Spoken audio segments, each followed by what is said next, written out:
શ્રવણ કરીને કોને ભગવાનને પ્રાપ્ત કર્યા?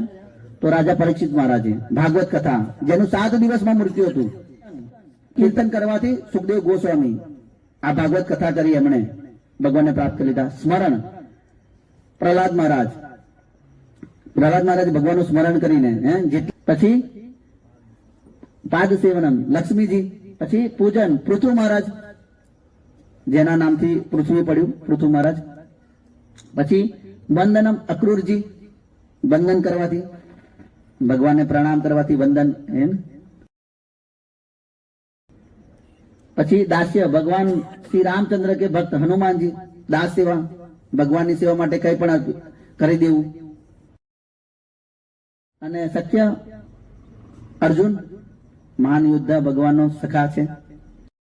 અને આત્મનિવેદનમ બલિ મહારાજ, આ બલિ મહારાજ અસુર છે પણ ભગવાનને આત્મનિવેદન કરી દીધું, બધું તમને અર્પિત. જીવાત્માનો ધર્મ સેવા ને પ્રેમ, એ ધર્મ છે આપણો. આપણો ધર્મ વાસ્તવિક સિદ્ધાંત શું છે? ધર્મનો સિદ્ધાંત શું છે? અંતિમ સિદ્ધાંત શું છે? ભગવાનના નામનો જપ કરવો.